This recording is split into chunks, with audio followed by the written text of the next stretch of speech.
Välkommen till podden Lev ditt drömliv med mig, John-Andreas, gentleman's coach och life coach. Och med mig, Erik Olsson, Primal health coach och livsstilscoach. Vi samtalar om livsfrågor, optimal hälsa och äkta rörelseglädje.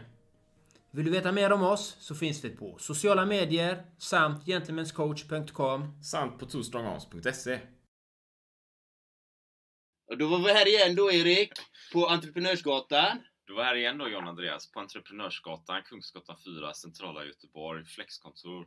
Och idag har vi en fruktansvärt spännande podcastgäst som inte ens är i Sverige. Idag kör vi Zoom. Vad har vi idag, John-Andreas? Det här är riktigt spännande. Det här är hela vägen från Thailand, så det blir engelska idag. And today we will introduce a really special guest today, and his name is Jung Park from Thailand. Welcome! Welcome! What's up? Nice to be here. Thanks for having me. Appreciate it. We appreciate it. Awesome. So, do I introduce myself now? Yeah, you can do it. Really Okay. nice. Yeah. Well, my name's Jung. Full name Jung Park. DJ, marketer, and motivation person by trade. Born in Korea, lived all over the world. Based in Thailand now. I started life over 3 times over. Had to start from scratch. I don't believe in the typical status quo of having to do one thing only.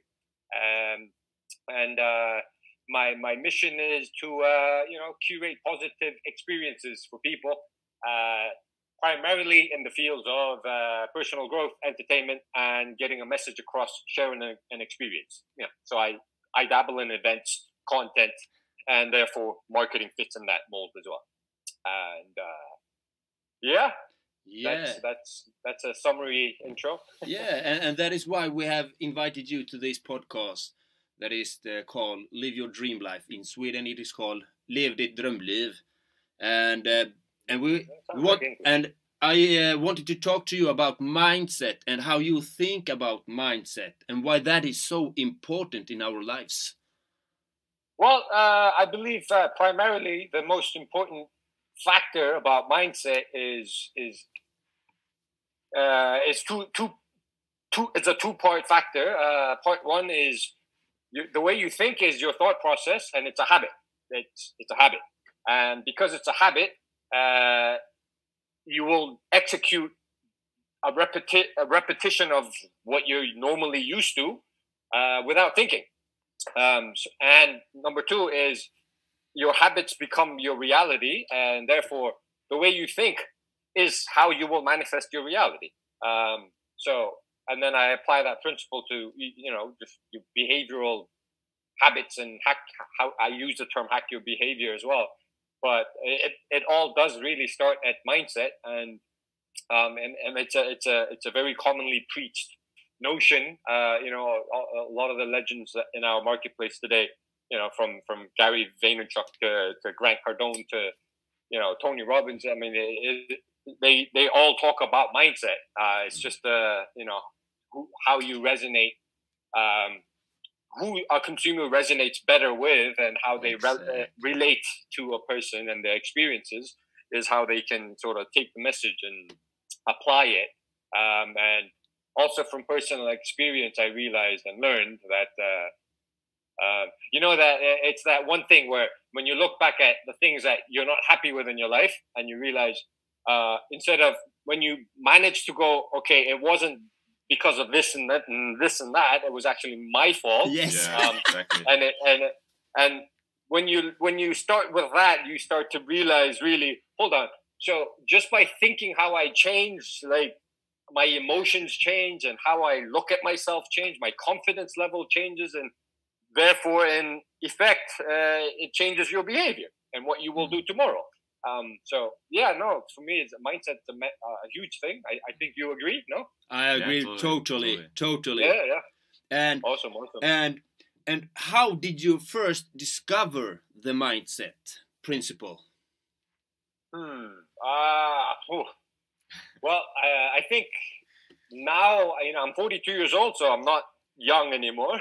You are young. I'm 43 now. I was young. But now, if you asked me this 10 years ago, I would have a very different answer. But right now, when I when I'm looking back at my life in hindsight, I think it started without me realizing what I was doing. Probably between the ages of like say 14 and 17. Being in a situation, I was living in Singapore because I grew up there. Not the best situation. Not the perfect family situation. No money. I couldn't make sense of things in life. Why people around me had, there were kids I knew were getting picked up in Rolls Royces, and very, very gifted kids and privileged people. And then I also had friends who came from nothing, who were drug addicts and high school dropouts, and lots of things didn't make sense. And then without me realizing what I was doing, I just decided to think differently. So when you're 14, 15, 16, you want a new skateboard or you want a new guitar, you ask your mommy and daddy. That's what kids do, Yes. And I was, like I said, I was growing up in Singapore, so I was not a Singaporean, so I wasn't allowed to work. I was a student, so the legal status is not supposed to work. I'm too young to understand how to hustle and make money and blah blah blah. Yeah. But so I think realizing now, looking back, that's where it all started, because it just started with subconsciously I made a decision to just change how I think.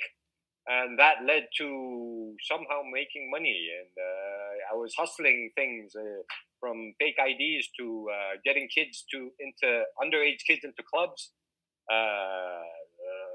getting other things that they're not supposed to get,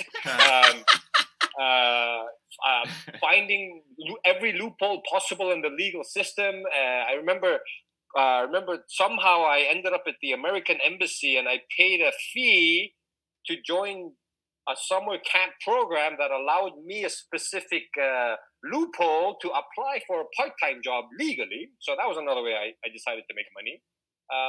So I think that's where it all started. And from there, it just led to a long life of, without thinking, doing shit, because that's all I knew.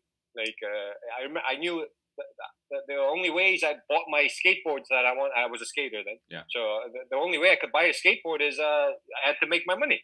No one around me was doing it at my age, but I went out and made other friends who were older and lived that life. I knew older guys I knew a pimp who walked around with those. This was in the late 80s and in the early 90s, so the big fucking cell phones, like, the massive ones. I knew a guy who walked around like that, and I was like, who's this guy? That's my buddy's older brother. He's never had a job in his life. The guy's driving a Jaguar, he's wearing silk Versace shirts, and he's surrounded by beautiful women all day. What the hell's going on over there? Things like that just sort of registered in my head, and I was like, okay. Back then, I didn't realize I was changing how I looked at things, but that's what it was. I was like, okay, this is the normal. This is what they're telling me I'm supposed to do, but I can't do this. This isn't working for me. So I need that. I'm going to figure it out. And then that's where it started. And then I was 17. I ended up in America. I did that whole mindset led to my career in DJing, throwing parties, marketing. It's how I ended up working at Red Bull. It's how I've lived in five countries. So I think that's where it all started as a base, and then throughout life I sort of refined that understanding. And I think only in the past, let's say 3-4 years, I really started putting it into words and making sense of it, and realizing how deep that rabbit hole goes. It starts here. Like, how you look at something is, it changes everything. And from there it changes how you feel, your emotions, your actions, your mood, your motivation level, how much you smile or frown, like everything. It changes everything. Sorry, I think I went off on a tangent. That's perfect. That's perfect. That's what we need. I'm thinking, okay. Like, when you grew up, did you because it sounds like you are a very creative person, or maybe you are a very creative person, and maybe you didn't think about yourself as a creative person, but what made your actions different in that sense then? Because I imagine you had lots of friends, and then they kind of accepted the norm of society and they just continued on the regular path, and you didn't, maybe? Yeah. So I think this applies now to me as much as it did when it started between the age of, like, let's say 14 to 16, 17. I say starting at 14 because that's when I started that's when my influences and my surroundings started to affect my actions and outcomes more so than before that. Because before 14, I was kind of helpless, you know, like I was still too young, right? A big part of this, let's say at a young age, giving myself the permission without knowing I'm giving myself permission to change track, had to do with what I'm very thankful for, which is exactly that. I grew up in Singapore.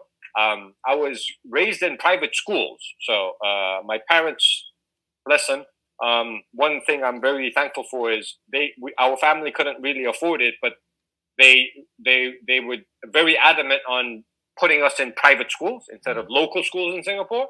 So of course, private schools were a lot of rich kids. So we not being rich had a lot of problems with this. But they managed to pull through. And so that was where it started, because in school I had a certain set of friends, let's say group A. Outside school, I had a different set of friends, group B.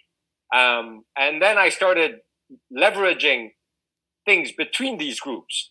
So group B wanted some things from group A. Group A needed some things from group B. And these are very, very different parts of life. I'm talking like street gangsters, gangland, drug addicts, drug dealers, all the illegal shit. And my average friend was at least 3 or 4 years older than me. Which is how I got into the whole fake ID, getting kids into clubs. And then the group A were privileged children and from all walks of life from all over the world, like Indonesians, Europeans, Americans, Canadians, French, Australians. So I think that's where I gave myself permission, because at a young age, I learned how to become a chameleon in a sense. Like I call myself a chameleon in a way, because I had to adapt. Like I spoke a different type of English in school and outside school. Like outside school, I spoke like a Singaporean. The English is different. And then in school, I spoke like proper British English without the accent, sort of proper English, because those are the kids I had to relate to. And then in school, I liked rock and roll and I had long hair.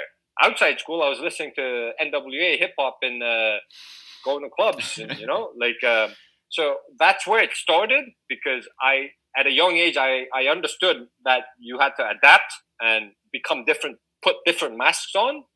And I think that must be where, you know, it makes sense now looking back. That's where it started, where I gave myself permission. I don't have to be this. I can be this, and then I can be that. Yes. So because in school I was Jung A. Outside school, I was Jung B. And then where I started to figure out how to hustle, I became Jung C. You know? And so I think that's where it all started. And I always had a sort of artistic side of me. Like when I was young, I thought I wanted to be a singer. And then I thought I wanted to be a guitar player for a heavy metal band. Then I wanted to be a skater. And then like I kept on doing things on the creative side of life. So I guess it just bridged into each other. Like the combination of at a young age, not understanding what I was doing, but what I was doing was adapting myself in ways that it was not taught to us. Like people are taught to be a certain way, and this is the way you need to be, and this is the path you have to walk. One person, one path. And at a young age, I didn't realize this, but I was like, okay, so here you tell me I have to be this. Okay, so that's what I am. Okay, now I'm not under your classroom, in your home, in your castle. Now I'm going to be this person. Now I'm here. And then now I need to make money between these two. Okay, so now I'm going to put myself here in the middle. And then, I didn't realize that's what I was doing. And then the fact that I always gravitated towards the creative side of life, just sort of compounded on each other, and that I guess led to the life that I ended up living. Because you know, interesting. it doesn't really make sense to me as well, because I look back and like especially when I left the Red Bull job, and so many people in the world I know are like, why would you leave the dream job of almost everyone in this marketplace? Why? I don't know. To me, I left because I did what I had to do. I did what I had to do. I learned what I learned. I think I brought enough value, and I got enough value, and there wasn't much more I could bring to the table for them or for that position in the country. Because Red Bull is structured in a way where there's the global objective and agenda, but then each country operation is sort of hands-on managed by each country's teams. Yeah. So depending on what country you're in, you're not in the same work culture. There are certain work cultures that flow through in principle and execution and brands on the brand level. Yeah. But on the work culture in the office and the execution and the day-to-day work life, it's different. And then it becomes a corporate thing. So that was the other reason I left. But so things don't make sense to me, even the things that I do. But I think that's the creative thing. That's the whole creative side of me. Yeah, and I'm thinking about when I'm hearing you speaking about this different personas, we will call it. Yes. I had that experience also in my childhood, but in a different way. But I'm thinking, how are you now? Are you using that skill, or are you using level C all the time?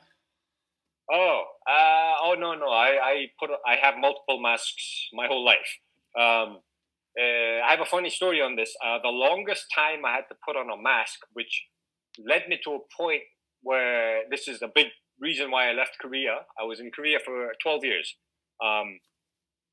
I found myself wearing a mask semi-permanently because I had to fit into a culture altogether.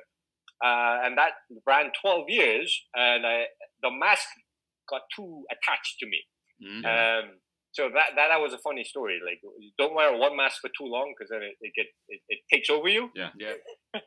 But okay, so back to the point. I've utilized wearing multiple masks my entire life. Following that,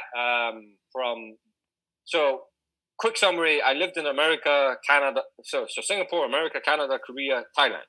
These are the countries I lived long term. In every country, I always was in a situation where I either had a job, like a full-time job, or a full-time like hustle, where I was wearing somewhat of a different variation of a mask. So persona to who I really am, and then I wore a more honest mask because I've always been DJing and doing events in every country I lived. So that was my more honest mask.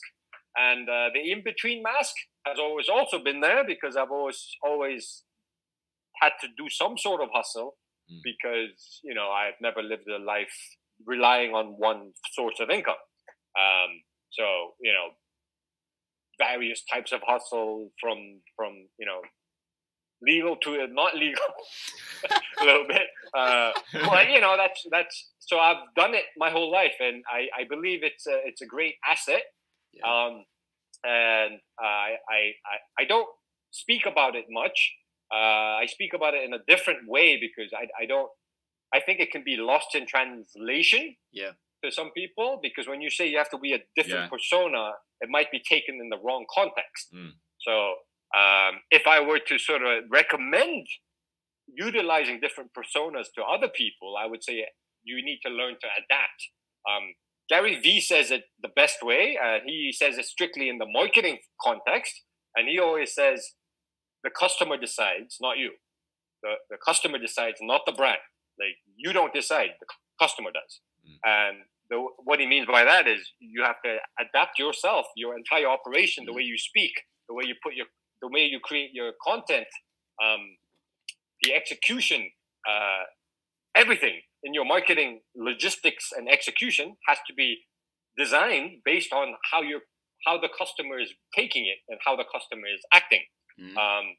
So that's one clever way of saying your true self is important, yes, but it's just as important to understand utilizing different personas. Does that make sense?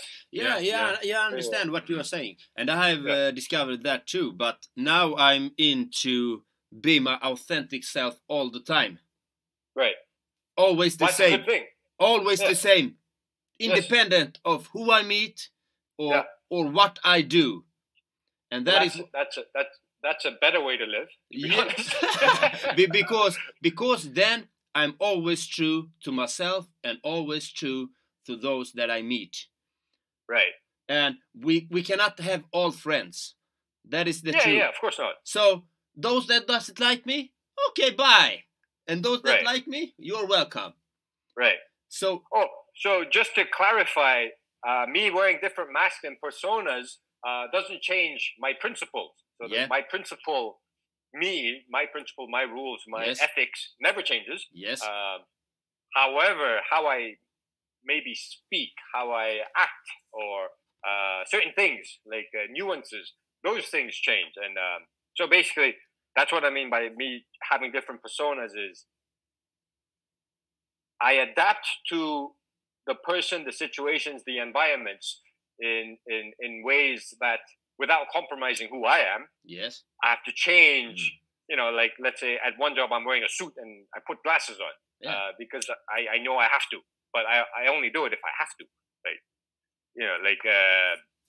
Let's say because I keep changing where I live, to be able to do what I need to do, sometimes I might need to go and fit in somewhere where I don't, where it's not somewhere I really want to be, but for a few years I will need that income or that marketplace to get into my circles. As a DJ, let's say a good example is when I was living in the Americas, I was into house music, and I still love house music. That's where I'm rooted from. But living in Asia for 12 years, I've gravitated into hip hop. It's another long story, but short version is it fit better. It was more fun, and as far as marketplace goes, more opportunity. So that it shifts. Like little bits of how I present myself had to sort of naturally shifted because I'm a creative person, so the music sort of affects how I present myself and how I act as well. But so in those senses, the persona adapts and shifts. But like you said, the authentic part of you cannot change, because if that changes, then you actually become somebody else. Like your rules change. Yeah. But I think that is interesting because I'm my true self, but I adapt also. Right. Because sometimes you need to be firm, sometimes you need to be soft, and that is in my persona also. So I'm always true to myself, and maybe I need to make some harsh words because that person that doesn't understand, he just understand harsh words. Then I need to have harsh words because he must understand me, or I need to have a special accent to understand what I'm saying, and but I don't change my authentic self. I'm just delivering a message. Right. It's like you're speaking to me in English because I speak English. When you could choose to speak to me in Swedish, and I don't understand Swedish. But that's a very light version of that explanation. Exactly. And also because I work in marketing, and there are whether I'm on the brand side or client-facing side, that's where the masks really have to come on. Because, like you said, like I have to change my words and my tone and how I navigate the conversation. Like when you're client-facing, you can't say, "What are you, stupid?" Don't do that. Like you spent $10 million in 5 years and you got 10% return, and because of your stupid ego, you want to repeat this? What are you, stupid? Like that's what I really want to say, but I can't say that, right? So I hope you will do someday. I hope you will do someday, just to check it out. To see if I it works. do when I'm not their client. So the content is a clever way of doing it. Like when I talk about marketing, no censored. But then when I'm talking to the client, censored. Yeah. But I imagine like if you don't have that awareness of like the masks and the different persona, it could be easily confusing, right? Because you have to adapt in this certain environments and such. Yeah. Like I myself Confusing have been, to me or yeah. confusing to, I mean, in to general, other I people? mean, like many people out there, maybe they live in different countries, so they have like the corporate mask, and then they go home, they have the family mask, and finally they forget themselves. They don't know who they are. They don't have their own principles. They don't know where they're going. They don't know about like what is my dream life. What do I want to do? Because they adapt I would too say that the type of person who understands how to adapt or use different personas, or slightly adjust how you approach people and situations, the more a person can do that, the more in tune they are with themselves. Because makes sense. Versus the person who cannot adapt and doesn't understand the utilizing different personas, they're more lost because they're not that displays a insecurity. Like you have to be secure with yourself to be one, your authentic self, and two, adapt to situations and put different personas on. Because you can't do that if you're not secure with yourself, and comfortable with your morals and your principles. I mean, you guys are in Europe. I was raised with a lot of European influence because I've lived in every continent in the world almost. I can say with confidence, not every culture is raised with the open awareness that, let's say, in Europe, it is a lot more open simply because of the culture. A lot of countries are together. A lot of countries are like just neighboring each other. There's a lot of different languages. It's very common people speak multiple languages there. So at a young age, it's part of life. Like, people understand differences and adapting. There are other cultures and continents where this is not the case. So I mean, it's interesting. It's little insights that I learned when I lived and adapted myself into different cultures. And I was like, okay, you can be a lot more open here than over there, per se. I don't want to say I can share that as well. Young. It's because I'm half Spanish as well, and been living abroad. And when I grew up, we went to Spain to see my relatives in Barcelona around, and then I came home to Sweden. And everything was as it was before I left. Everything kind of, keeping to the norm, very, very super Swedish. And I came back and having like sort of a Spanish mindset. And it's like, you get new ideas, you become more creative, and it puts a seed in you, right? It changes you after some time. So totally. And also living abroad and in different countries, and also been living like in Taiwan and Japan and Belgium and so on. So yeah, totally. So that it shapes you. Totally. Absolutely. Yeah. And I have an interesting question. I think it is interesting. How are you to control your emotions, your feelings? How do I control my emotions, you mean? Yeah. How do you relate to your emotions and feelings? Anger, sadness, happiness, etc., etc. Yeah. Fundamentally, I always do the same thing.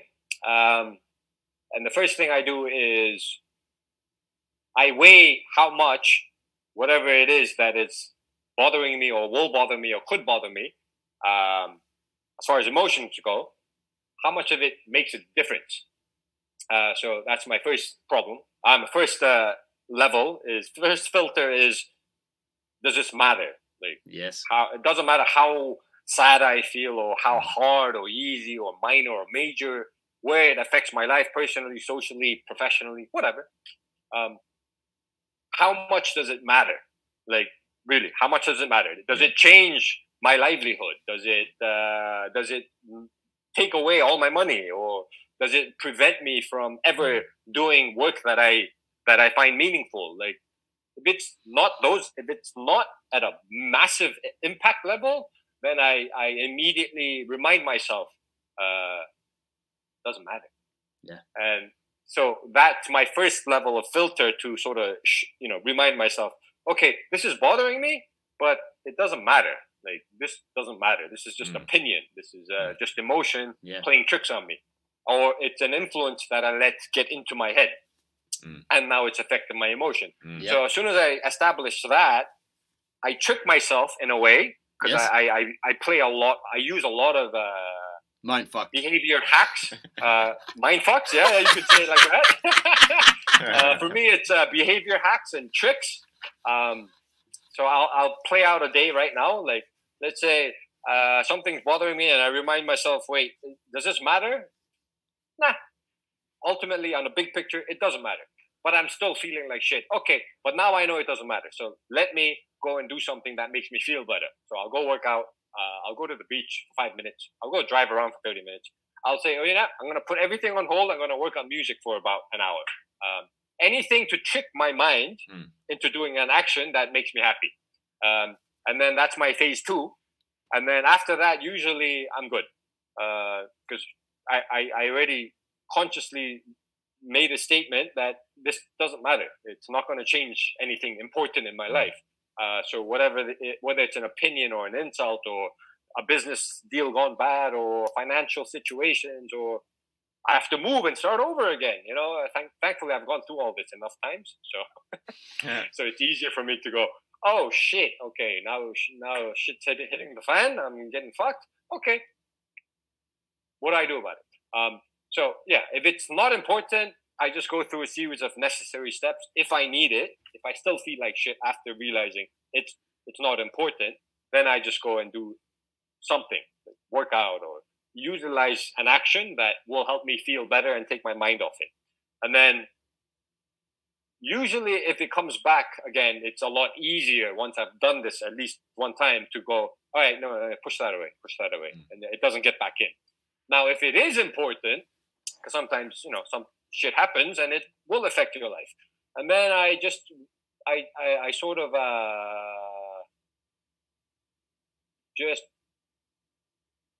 I guess I do this without thinking about it, because now that I think about it, I never thought about it. So when something actually does hit the fan and I go, oh shit, okay, this is what's happening, I just come to terms with it. I go, okay, this is important. This is going to change my life. And okay, so you have a choice. And I make the choice immediately without realizing I make the choice, which is, okay, I can feel sad and depressed and blah, blah, blah, blah, blah. Oh, it's not going to change anything.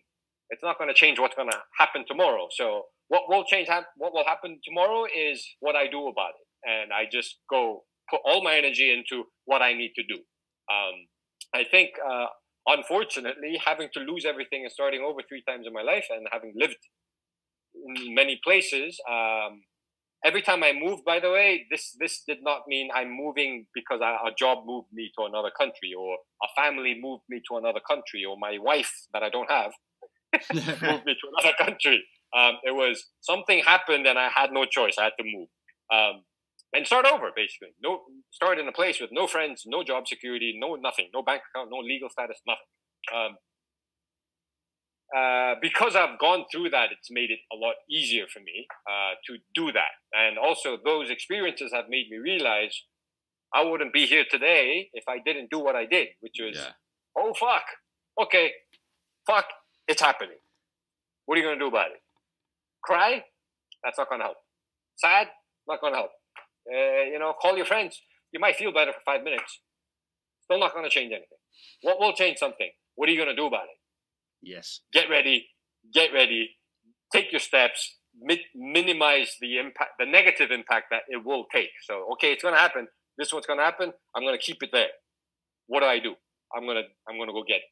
Go get it done. Yeah.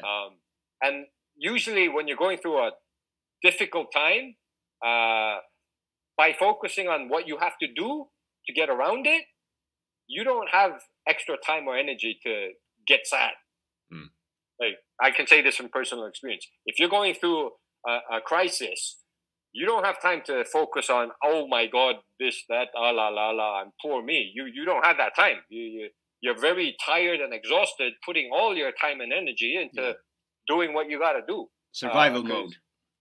Yeah, because it's a crisis is exactly that. It's a fucked up situation. A fucked up situation is not easy, and to tackle any fucked up situation, you don't have any extra time. So if you're actually focusing on what you got to do, there is no time for emotion. So this is what I realized. And then if you get good at that, your emotions get really tough. I can say that from experience. Right? Yeah, I understand it. And it makes you tough. And I hear you really loud. Will you because you mentioned before that you started over 3 times, so maybe you would like to share a bit what you have been going through, possibly? Yeah. Well, okay. So when I say I started over 3 times, I only count the times when I had built something for myself. Like I built a life, I built a career, money, friends as family, network, very powerful network, socially, professionally. Those are the only situations I count. I don't count when I'm 17 years old and I put on a plane alone to go to school, to go to college in America, which was another time. But I don't count that because I was 17. I didn't. Before 17, I wasn't living on my own. From 17, I did. So this is starting after 17, starting in America. So some things I cannot disclose. But so first time is, so I lived in America. I had to figure out a way to. So my 3rd month in college, realized we didn't have money to pay the tuition, and I was on a student visa. I was an alien in America, so you have to have a student visa to stay in the country and legally be allowed in the country to study. We didn't have money, so I had to very quickly figure out how to make money. First, legally, like get a part-time job. Didn't work. I wasn't sleeping. So, it was tough. Without getting into details, that's another long story. So 8 years of figuring out how to live, maintaining a student visa status in college as a full-time student, which I didn't. So I paid full-time. And then there was a loophole. So if you waited a month or a month and a half and then dropped out all your classes except one class to stay a student, it maintained your full-time student's visa status, but you lose your money. You already paid for all the other classes. Wow! But that let me stay in the country legally, as far as status to be there legally, and give me time to go figure out how to live, make a life for myself. So I did that for 7 years. But throughout that, I went from figuring out part-time jobs, working graveyard shifts, to getting robbed, gunshot, all kinds of shit. To I fell in love with the rave scene. So, I somehow met a girl from New York City. She and my sister at the time was living in another city. They all told me about these things, raves. I went to a rave. I fell in love. It was fascinating. Fast forward, I risked everything through one party. I figured, there's a lot of ways to make money doing these parties. From 1, producing the party, and 2, everything that happens inside the party. From beverage sales to merch sales to other sales to booking fees, agent fees, markups, whatever. So I said, okay, that's a business. That's money. And then that led me to becoming a DJ. So I say I became a DJ by accident. It literally happened by accident. But anyway, so 8 years, I built a life bridging fine dining. So I was very well connected in the F&B business, in the catering business, in fine dining serving. I served Hillary Clinton when she first ran for Senate. I built a very strong network in life as a DJ. I had a very powerful network in the tri-state area in Northeastern America, not just one city or state, like 3 states. I had contacts in Toronto, Canada. I did very well, music, fashion, F&B. And shit hit the fan. Some legal stuff, got in trouble, did my time. I was in prison for a year and a half. Shit happened. I had to leave. I had to leave. So I had to give all that up. One day, gone. Two people knew I was leaving. I was gone. So I left 8 years of blood, sweat, and tears, and I mean blood, sweat, and tears. Literally, I've been in hospital, shot at, cut open, all kinds of shit. I built everything from scratch, everything on my own, starting at the age of 17. That's a lot to give up because I followed my passion for entertainment, for music, for DJing, I had a family of friends. I had a girlfriend I was living with for almost 3 years. Everything gone. Snap of a finger, one day. Then I did it all over again in Canada. I'm very blessed to have lived in Canada because to this day, I can say my favorite city that I've ever lived in was Montreal, Canada. Beautiful city, beautiful people, beautiful entertainment scene, nightlife scene, music scene, vibe, beautiful people, beautiful women. And a very interesting melting pot of culture. I think I learned a lot as a person there because it was the first time in my life I lived in a very diverse city with different sets of cultures, a different mix of cultures versus America, versus Singapore, versus Southeast Asia. Because there's a bigger influx of Africans and people from the Middle East in Montreal, which wasn't the case in other countries I lived in. It was a different mix of cultures. So I think I learned more from that because it was a new, different mix of cultures. But anyway, so I did it all over again. I started from scratch. I had to start, as a DJ, I DJed for free to open at a small club for 50 people. I offered to play for free at the day parties, after parties that started at 10 in the morning in someone's loft where everyone was cracked out of their mind. No sleep, tired out of my head, carrying records over in the middle of minus 40-degree weather. I had to start all over again. I had to start it as a promoter all over again. I had to walk the streets. I walk into every shop, knock on doors. Hi. I did all that for 8 years, and then my past caught up to me, and again, some shit hit the fan, and then it was a mix of shit hit the fan, legal, and family problems. My mother got sick, hospitalized. She had been alone in Korea for 17 years by that time. So again, one day, gone, everything, finished. I packed my life into 2 suitcases, actually left everything in my apartment because I had a belief that I might be able to go back within 6 to 8 months. So I kept my apartment. I had my studio, over 5,000 records. That's 16 years of record collection as a professional working DJ. All my clothes, all my history. I had 2 massive big boxes of all my history, like material, flyers, posters, plaques, awards. So all that was there. Took 2 suitcases, went to Korea. First time seeing my parents in 17 years, my mother. First time being in Korea since I left when I was a baby, 3 years old. So I don't remember anything about Korea. Started all over again in a completely new culture. Mind you, like when I went from America to Canada, my choice, of course, I chose Montreal instead of Toronto. Toronto had 8 years of contacts built up. Montreal had 0, nothing. And also Montreal is a francophone, French-speaking city. Yeah. So, ended up there. Not easy. I could have made it easier, but no, I went to Montreal. And then Korea. At the time I went to Korea, my Korean was like a 5-year-old foreign kid learning Korean. Like my Korean was horrible. No understanding of Korean culture. Never had Korean friends. Don't know Korean media, entertainment, culture, nothing. So I started from scratch again. I had to take a job teaching English for 6 months. Then I ended up running a chain, launching a cafe brand for an educational company. Did that in a suit and tie for 4 years.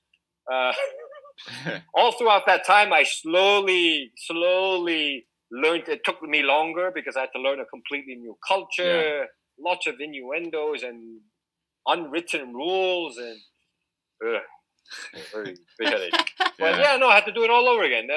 Started DJing again, and then started doing launch events, all of that. And then I was ready to leave Korea at some point because my mother was okay. I was visiting Thailand a lot, so it took my second attempt to leave Korea to actually move to Thailand. The first time was when I actually got scouted by Red Bull. So the first time I was about ready to leave Korea, I started getting scouted for Red Bull, and I told them 100% truth that I'm leaving Korea. The only reason I'll talk to you is if you understand that I'm leaving Korea. And so I'm not stopping my plan to leave Korea. But if we finalize a process where you decide that you want me and I decide I want the job, and that happens before I actually move to Thailand, then I'll stay and do this job. And then I actually ended up staying. But the point was, yeah, so I started all over again in Korea again, did all that, did Red Bull, finished Red Bull. So this is my precursor to I was already planning on leaving Korea. So when I was done with Red Bull, I said, okay, I need to leave Korea. But then I told myself I need to level up a little. I needed a transition from my life in Korea to leaving Korea. So I decided to start my own agency, go and do some business, try and start making content, sort of prepare myself I knew I wanted to start putting content out and sharing information and teach people because I knew I had something that needed to be shared. So that was my transition. So I started a marketing agency, ended up buying a tanning shop business. So I wanted to understand this as well, that type of business ownership, legal business ownership. I had many businesses before. None of them were like, business certificate. This is my business on a piece of paper registered. I have the address. I never actually had that. So that's what I wanted. I wanted to go through that process. Yeah. The legal process. Yeah. Experience, Yeah. So I know what it tastes like if I want to do it or not. Yeah. Do I want to be freelance or not? Do I want a team or do I want to be solo? I needed to understand that. Yeah. And so I did that, and then I realized this was the first time where I decided 100%. Nothing external happened where I decided from that situation, okay, I'm going to do this. Yeah. That's what happened the first 2 times. The third time I went, nothing's happening externally. I'm deciding this. I'm making this happen. And so I at the time, mind you, I lived in a very nice condo. I lived in Gangnam in Seoul, which is a very famous area. I had a good life. I was driving a Porsche. Porsches aren't as cheap as they are in Korea as they are where you are. But anyway, I had a good life. I had a good network. I was comfortable, which is a trap. I DJ'd. I enjoyed DJing. I could do parties if I wanted. I had a good network of friends. I had good businesses. And then I remember telling my one Lebanese friend one day. I remember this. This was sometime in December. I told him, "Oh, you know what? Fuck it. I'm leaving Korea. I'm gonna move to Thailand." And he sort of laughed. He was like, okay, cool. 2 months later, I go, "Oh yeah, no. I just sold my shop. Business is sold. Selling my car in 2 weeks." And he goes, "Wait, you're leaving? You're actually leaving?" I'm like, "Yeah, I told you 2 months ago I'm leaving." He's like, "Is that when you decided?" I said, "Yes." There was one day when I said, "Okay, everything lined up. I'm making the call. I'm leaving." That was the day I said, "Okay, this is what I have to do. I need to sell my business here. I need to sell that business there. I need to cancel my contract. I need to sell my car by this date." And that's the date. My date was the end of February. By that time, at the latest, I had everything sold. All contracts, obligations signed off.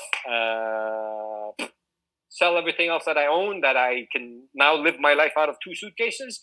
And I did it. No one believed me.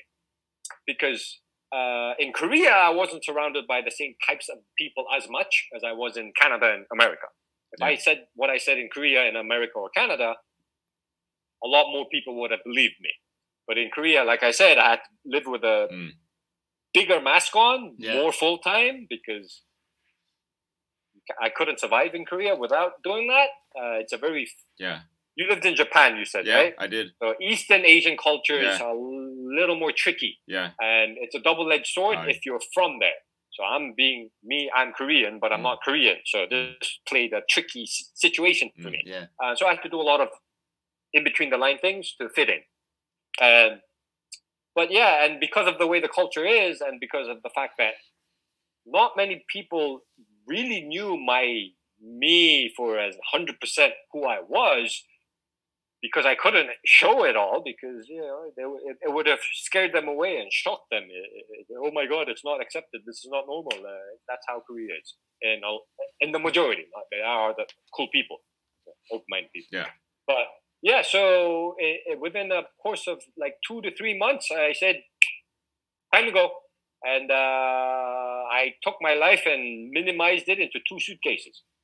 And then I came here. I had no job lined up, no network lined up, nothing. The only thing I knew was I was visiting here for 10 years. I grew up in Southeast Asia. I wanted to be close enough to my mom if anything happened so I could fly back easily. So I wanted to be somewhere familiar, but I had to start over. I had to figure out how to stay legally long term. I had to figure out what I was going to do for money. I had to figure out if I was going to continue pursuing DJing, whatnot, whatever. And I've been here now 2.5 years. I still keep my life 2 suitcases. Yeah. But sorry, so that was a long version. Very interesting, but, though. First 2 times wasn't my choice, but like I said earlier, emotion, that was a very difficult emotional thing. Shit happened. Very quickly, I got it out of my system and I focused on what I had to do, and it got easy from there. Yeah. Both times. And then the hardest, leaving Canada was a lot harder because as a DJ working in entertainment in Canada, in Montreal, as far as quality goes in the nightlife sector I was in, is considered in the top like 10% of the world, like as far as quality and vibe and the quality of people. It's really good, and it's very hard to do well there. And so I did well. So I worked really hard for that, and I loved the city. I loved the people I met, and so I'd never lived in a city where I loved everything that much. So that was the hardest one to give up. But also that I think I had one night where I got sad, and I had 2 close friends, and we shared the sadness, and oh my God, shit, blah blah blah blah. But go figure it. That was it. That one night of a few hours, that was it. Everything before and after that was just 100% focused on, okay, so this is what I gotta do. This is what I'm gonna do. I'm gonna leave the apartment. This is what I'm gonna pack. That's what I'm gonna do. I need to go there. I need to go there. These are the realities. I hope to be able to come back, but there is a chance I might not be able to. I'm taking that risk. By the way, I lost everything. I lost 16 years record collection. I lost all the clothes. I lost all my life to prove. Gone. Thrown away. And what have you learned when you lost everything? What have you learned? What is the lesson? What have I learned? The lesson. Well, one big part is you don't need it. Yes. you don't fucking need it. Yeah. Like, oh, you had the Porsche. Okay, so do I need it? No. You had the nice apartment. Do I need it? No. I had all these clothes. Do I need it? No. So, and then the bigger, more important thing is be careful of what you pack onto your life, because that holds you down. It's your luggage. Yes. And that turns into your mindset. So when you figure this out, it's a choice you make. If you understand that the more things you have in your life, externally becomes luggage, but you know that, then it's very easy for you to get rid of it, and it doesn't affect you emotionally. Yes. You're in a good place. And then there are those of us who understand it and live by it. So me, I live by it now. Like I said, I've been here 2.5 years. I will not buy a new shirt unless I know I'm throwing one away. I will not buy a new pair of shoes unless I know I'm throwing one away. Why? I love shoes. I love clothes. But I know, how many times have I lost clothes? How many times have I thrown away closets full of clothes? Yes. Like, do I need it? Yeah. No. So I'm saving myself time and effort and energy because I know it's going to happen. If I have a big closet, I know there's going to be a day again where I have to throw away shit, give away shit, sell shit. That takes time and energy. I don't want to waste my time and energy anymore. Yes. I know it's going to happen. It's going to happen. So there's going to be a time when I need to move.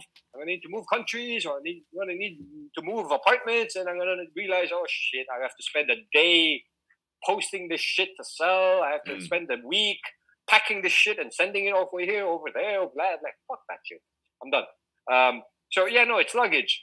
So be careful of the attachments that you put in your life that are not necessary, because it's just time, energy, and money that you spend that you don't need, that will hold you down. Because how many people do you know? I'm sure you know a lot. I know a lot who are scared of moving. They cannot leave their home city.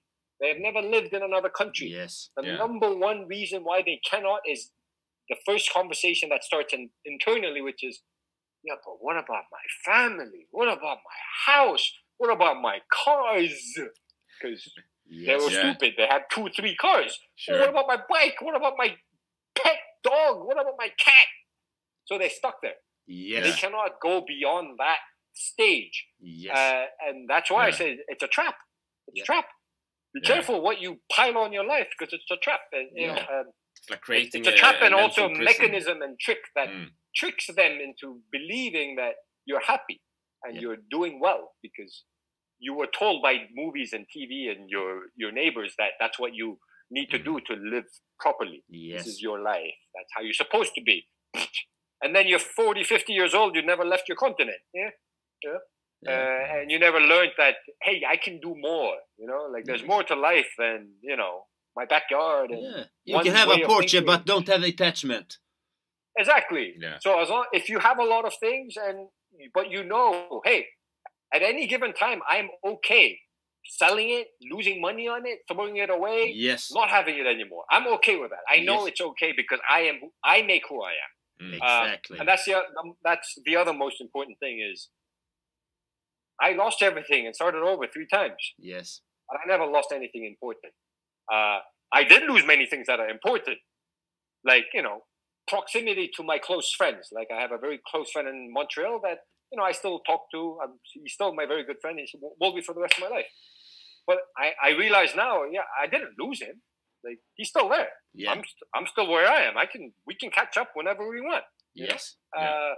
You know, you lose some things, but the most important things you will never lose, because the most important things are your belief in yourself and your capabilities, and that stays with you. What's really important to you will never leave and should never be able to be taken from you. So if someone can take away what's important to you and what makes you, you have to rethink your value for yourself, because if someone can take away what's important to you that makes you who you are, something's wrong. You know? Exactly. I understand you 100%, because I know I have started shifting my life, so I understand you, because I don't want to have any attachment at all. Any attachment of material things or something external. Nothing external attachment whatsoever. So it's a trick. Yeah, it's a big trick. It's a big trick, because that is a big trap. It's a big trap. Yeah. You're getting stuck. You're getting a family. You need to support the children. You're stuck in a 8 to 5 work. You're stuck. So you need. I mean, family is good and it's important, but there's also a way to manage family and you know, a spouse without trapping your entire family. Yes. You know? And that's the biggest trap. You know, because a parent, and I have this other thing. This is my problem against a lot of parents. I never say this to a parent's face, but I say to people who are not parents. Are you a parent? No. Oh yes, I am a parent, but you can say it to me. I have no attachment. Okay. Yeah. I have a big problem with many parents in the world, because to be a parent, you need to be comfortable with yourself and also have enough of an understanding in life, because you are bringing another life into the world. Yes. And you are going to influence them. You are going to teach. You are going to be their first and primary teacher in life. Yes. What are you going to teach them if you haven't figured out anything about yourself? Yes. And about life. Yes. And then I've seen so many people have children without realizing this and go, oh, I have a kid now. Like, motherfucker, you don't understand the first thing about life, and you have a kid. Yes. Like, what the fuck are you gonna do with the kid? And it's a big thing to me, because I'm a victim of some of that. You know, like I had a family upbringing where I'm a victim of it. So I'm like, okay, I know what I had to go through, because I had one parent who had no idea like what it meant to have a child, and still doesn't to this day. And that has a lot of deep effects. And thank God I had the experiences I had, the hard times, because if I didn't go through the hard times, I wouldn't be understanding this right now. Yes. But not everyone has to go through what I went through. Not everyone will go through these hardships in life. No. And then they're gonna have children, and then their children are gonna have children, and this is happening, and it's been happening. Yes. And look at the world we live in today. Yeah. Yes. Yeah. I understand that. Clueless. Yeah. So that's one big thing that happened. Back to the point. This has a lot to do with trapping. Like, you started a family, and you were trapped in that in a certain mindset and a trap of life, and you did it to your children, and that does it to the and then the same thing with society and media. And, exactly. And that's why there's we need to go and be loud. That is why I am loud. You see it in the boxing videos. Yeah. That is why I am loud. Be loud, man. Be loud. We need more of this. Yeah, I think it's really interesting because I feel we have a nice connection in circumstances and in life teaching values, because I feel the same, because material things is just material things. It doesn't have a actual value, but you can use it to create value for yourself. Yes. Like a mask if you want. It's leverage. It's leverage. It's the same thing as money. You can use it as tools to get a message across, to attract someone that you need to attract to you. Yes. To paint a certain picture so you can get attention. Yes. So you can play to like I like clothes, I like jewelry, and sometimes I spend stupid money on it. I don't have too much anymore because of my minimalist lifestyle, but I don't wear certain things. I only wear certain things at certain situations. Like I'm DJing or I'm going to network. Yeah. Okay, I need to put certain things on because a lot of these conversations that happen there are going to be, oh, is that this chain? Oh, are you wearing that? Where did you get that? It's like, okay, yeah, I like it. It's not who I am, though. It's not what makes me who I am. I understand exactly. Put it away. But it's useful. It's a leverage. And it goes back to understanding how to adapt to situations. Yes. And then you start influencing those people positively because now they listen to you because they understand. Oh, okay, you're one of us. I can trust you. Okay, good. Yes. Now, and then you start planting seeds, and then this is how we start, movements across the world and spread good messages. So it's necessary. Sometimes you need to give the jabs, the little jabs, and pretend to be them, and then they go, oh, boom, right hook. Yeah, exactly. Yeah. Cool. Something more you want to add about mindset and material things and how to actually develop yourself to be a better version of yourself? Is there something you want to add to the audience that will be listening to this?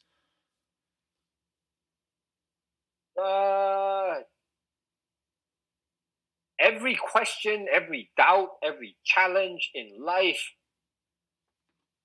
there's the easiest way to challenge yourself to level up is simply to do something. Do something, do shit. Now, that could be as simple as you're under a lot of peer pressure. You believe you need to be a certain way. Okay, so you're let's say, a college kid going for his doctorate to be a doctor, good family, hates being a doctor, hates medical school, does not want to be a doctor. He wants to go surf in Bali. And then he wants to be a digital nomad and teach people how to surf. But no one in his family or life or circle allows it. It's like, oh, are you crazy? I'm gonna take away your fucking Ferrari. I'm not paying your tuition now. You can never come home if you don't blah blah blah blah blah. Right? You're miserable. Guess what? There's only one way to figure out how to get around it. You have to do something first. One thing. One thing might be you want to surf. Go surf. Surf more. Because if you surf more, eventually you're gonna love something more and enough to take risks. But you'll never get to that level 5, level 6, 7, 8, 9, 10 if you never took level 1. So that's why I say, you always have to start with doing something. Yes. So do that thing. one small thing. Like, you know, you're like a girl, you're scared, she's out of your league. Go talk to another girl. I don't know. Like, do something. Like, Yes. for progress, to change, to improve yourself, you have to do something. If you cannot take the big step, take a micro step. Yeah. And it might not work out, but it might. The big difference is if you never took that first step, 100% it will never happen. Yes. 100% nothing will ever change. But the more small micro steps you take, you will open up your mind. You will trigger a chain reaction of series of happenings in your life that might actually let you change your perspective to life. You might get less afraid of losing something that you think you don't want to lose. So you might be willing to lose something to gain something. You know, you might be more prepared for a lashback from your family or your peers to do something that you really need to do by preparing yourself by taking 10 micro steps, because you'll never take one big step at a time. Or some of us won't be able to.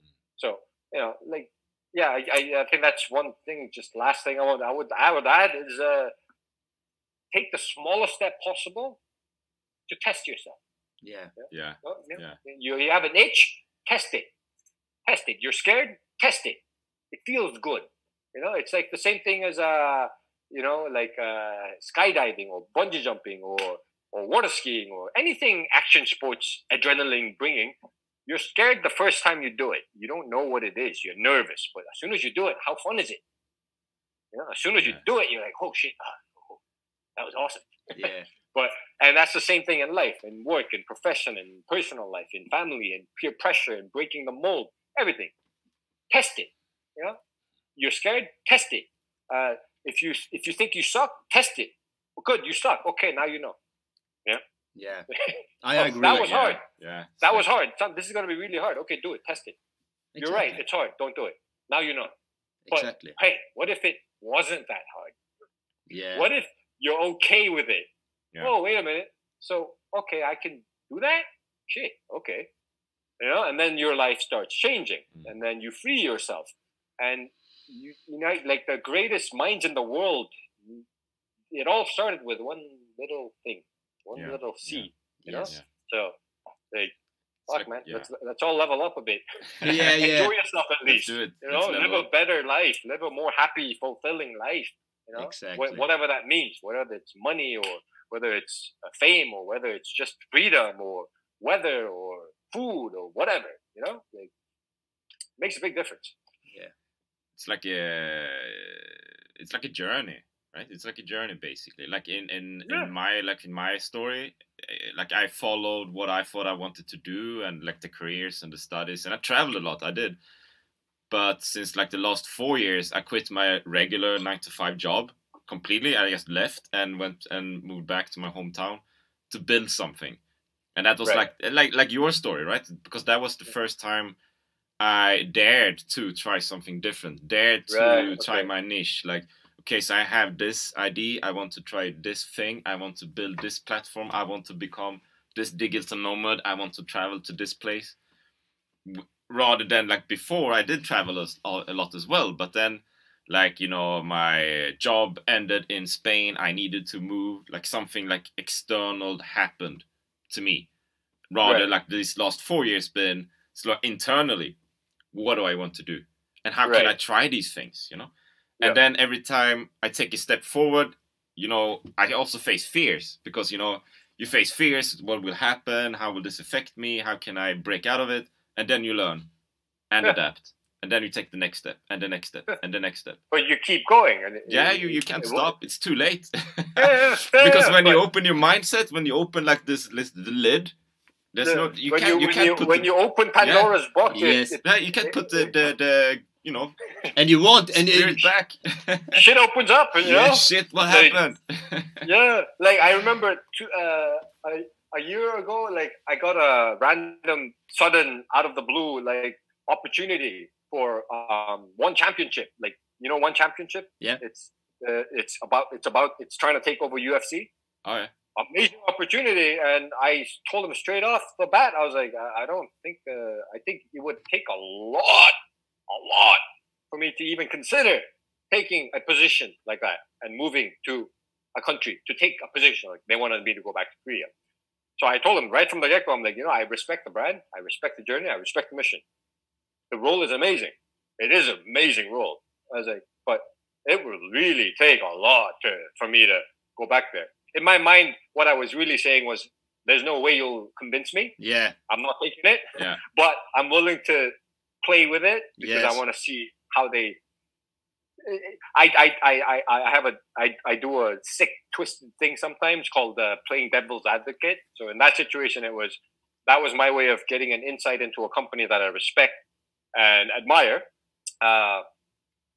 Just so I am more aware and become a little more wiser of how these internal organizations operate internally. Because now I get to contact with people inside, right? And then I get a taste of how they are and their office politics. So that was what I really wanted to do. But but it was just funny because most people, and even me 10 years ago, might have probably 100% would have been like, oh, fuck yeah. But now I was like, oh my God, this is an amazing opportunity. And the one person I told about it was like, are you fucking serious? Yes. Dude. I was like, yeah, it's amazing. So? I'm like, so what? No way. I'm not. No, I don't care. Like, no. Exactly. But I'm going to go through the process just because I want to see what they're like. Yeah. Yes. Which was disappointing because I got to see that they do a good job painting a picture outside, but then internally it's just another very, very typical ego-run hierarchy corporation. But it's hard to avoid in human nature. But anyway, it was just fun for me, but a funny story because when you open Pandora's box... Yes, I understand that because I got a lot of offers also now when I'm getting more attention, I would say, here in Sweden. I got a lot of offers and it is so interesting because when I put them on hold, then the characters will show if they are true or if they're not true in their conversation. So it is really nice to have that awareness that you can use for my benefit, that I can say, okay, this is something that I don't want to do because the person have not clean intentions. Right. They have too much ego. They have too much greediness or too much what can I call it? Greediness, we can call it. Yeah. Well, I call it subjective agendas. Yes, so, exactly. A company, a brand, or a leader's mission and message, objective, many times in play gets lost because of the people executing. Yes. It gets translated and manipulated into subjective agendas per person. That's ego, greed, all of it. But it's sad. It is really sad. Yeah. But none of us would realize this if we didn't walk away from it, right? Exactly. Exactly. We wouldn't have this understanding or freedom to go, because now we have the choice. Hey, I don't need to follow that. Now I see it. Now I can call it out. And now I'm okay with it because I already faced the consequences of that. Yes. Yeah, if you're in that life, you have to be careful what you call out and what you say because it's a very dirty political world. Yes. But then when you walk away and live your own life, you can go, nope, I call that out. That's not good. That's not cool. And you're comfortable with it, you know? Yes. And you already took the repercussions. Like, I'm responsible for myself. Like, no problem. You know? And it's liberating, right? Yeah. It is really liberating. Yeah. It is really liberating because... I mean, it's not the easiest life, but it's very liberating. And at the end of the day, you can have a fucked up day, a very hard day, but you end your day with a smile and happy. Yes. You know? Yes, that is the most important, actually, to feel free, to feel the inner peace and inner freedom, because that is something nobody can take away from you if you have it inside yourself. Right, 100%. Yeah. Okay, the time is short, but I will catch up with you some other time also, because I hope we will see in real life It would be nice. Yeah, definitely. You if need you to... ever come to Southeast Asia, come to Thailand. I need to get back to Europe, so you know, we can link there. Yes, I have a plan. I want to come to Thailand. We will have a... You should come learn Muay Thai. Yes, I know. I want to do it. I was in China last year and tried. 2 years ago, I was in China for 1 month and learned Wing Chun. Okay. So, but I want to learn. Full control. Yeah. Full control. I see you like boxing. You like Muay Thai. Yeah, I like elbows. That is Muay Thai also. Yeah. Well, Muay Thai training here is freedom. Yeah. They start you immediately. You do training, push-ups, core training, and then immediately it's gloves on, hit. Yeah. Immediately, and they just keep training, hit, train, hit, train. So it's fun. Yeah. People like it. It's very invigorating. You know? Yeah. Really. We do have one last question though, like the final question, because the podcast is called like Live Your Dream Life, right. And so we, at every guest we have, we end with this question basically, right? So, Jung, are you living your dream life? No. Living parts of it. Yeah. But I'm very happy with my life. Yeah. So in some people's eyes and perspectives, I am living a dream life. And I get that message many, many times, very often on social media from people from my life in America, in Canada, in Korea. You're living, oh my God, the dream life. Oh my God, the dream life. To them, it's the dream life. To me, I'm still, that's over there. You know, like I still have a way to go to live my dream life. Yeah. Because the definition of dream life can mean many different things. Am I living my dream journey? Yes. That I am. Yeah. Starting 2.5 years ago, I can say I'm living my dream journey. Every part of my life before that was leading to my dream journey. And I thought I was living my perfect life. And my dream life, I don't think I will ever be in a time in my life where I can say I'm living my dream life now.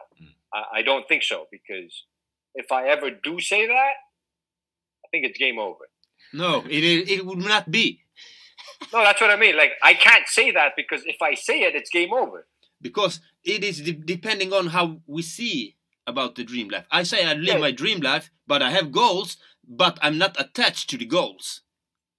Exactly. Right. So that's a different wording. Yeah. I think we're saying the same thing, just using different words to describe it. Because what I mean by that is, if you can say you're living your dream life, means you reach your destination. You have nothing more to do. I have always to do, because I love life. Exactly. So that's why I say I'm living my dream journey. Yeah. And that's what's important to me, because the dream is what keeps us going. Yeah. The goals are what keeps us going. Yeah. Destination is where we're going. If you're already there, game over, man. Like, game over. Like, what are you gonna do then? But that's a brutal way to say it. But I think I'm blessed for all the hardships and experiences I went through, because there's one tricky thing, and I think this can help your audience as well, is there's an interesting thing to life when you're going through life. If you are always happy and not satisfied, not like satisfied and comfortable, but content, like you're okay and you're happy with what you have at every stage of your life, meaning you're making 100,000 a year, you're in your mid-professional life career stage, like mid-20s, late 20s, early 30s, and you're on your way, you're doing well, you're driving a decent car, these are just material examples, and you're very happy, meaning to the core, in your heart, you're not looking like this and that at the Lambo passing you, going, I want the Lambo. I want the Bentley. I wish I had the. No, you're not. Your mind's not going there, even though that might be a goal. Your goal, you're very happy driving your Audi. You go, I have my Audi. I'm fucking happy, man. I got my watch. I'm happy. I'm very happy with where I live. I think that drives further and a real true understanding of, you know, living to a dream life, like pursuing something that really does bring you happiness. Because if you're always looking for more and you're never happy with what you have, then it's not real. You know, like if you're not happy with where you are in your journey and what you have now, then what are you preaching to other people? You know, like what are you going to teach your children when you're never happy with what you have and you're always looking for something else? Like, what are you showing your wife when you're really looking at other hotter women? You know, like you're always looking for something else to fill a void. So it's like a material thing that plays out and where your mind is. And I learned that because when I was young, I remember being asked by some people, like different parts of my life, if you had any car in the world, what would it be? And a lot of times I answered the same car I was driving. And they would look at me confused, like, huh? Like, any car. Like, you could have any car. Like, you can have a Bugatti. What car would you want? I'm driving it. Like, they didn't understand. Like, if you had any job, what would it be? I'm doing it. You know, at every part of my life, it was, you know, like when I was a DJ in Canada, I was like, oh, yeah, no, I want to DJ there. I want to DJ there. And then if someone at the same time asked me, where is your most, you know, desired place to be DJing? Where I'm DJing now. They didn't ask me, are there any places where you are eyeing and where you really want to play? Yeah, I have answers to that. Yes. But if you ask me, what is your dream life like? Like, are you, you know, are you happy with where you're playing, or do you want more? Oh, I want more, but I'm very happy doing what I'm doing. Yes. Like that changes how you will progress. Yes. Because you're filling where you are more fully. So you're bringing more value to where you are then and there, which means more people around you will push you more solidly to the next level. Whereas if you're always looking at someone else, guess what you're also doing? You're also not appreciating the person who's helping you. Yes. You're not appreciating the people working for you, working with you, your friends, your girlfriend, your husband, whatever. You're not appreciating them as much, and because they will feel that and they will see that. And then you cheat yourself, because that's a fast track to when you do get somewhere, it won't be yours, because you definitely will take shortcuts. You will definitely go against principle. Yes. Yeah. And it'll be taken away. I've seen it happen time and time and time again. But the people who get to where they are in life, enjoying and loving and saying, this is my best life at every part of their life. Yes. They keep it all. They keep it all. Yeah. It might be slower, but you keep it all. Yes. Yeah. I don't know how I got here, but somehow we good took stuff. a tangent. Yeah. I couldn't say it better myself, because it was really congruent. You call it congruent? Yeah. Congruent to something else. Yeah. It was related to something we were talking about. Yeah. You know, really good. Lots of value, and for the audience as well, lots of value. I think, you know, it's terrific. Love it, terrific, man. Awesome, you know? awesome. I will be catching you up, because someday I will come to Thailand. If you come into Sweden, please, welcome. Please, you're very welcome. Thank you. So, and I really appreciate that you took your time to do this. And if there is something I can help you in a way, just make a note or a DM or a PM or whatever. 100%. Yeah, totally. So you have a really nice wingman. You too, man. Very happy to be here. Thanks for taking your time to call me out as well. Yeah. So. Have a lovely day, my friend. Bye you too, for now. man. Have a good day. Bye. Cool. Bye.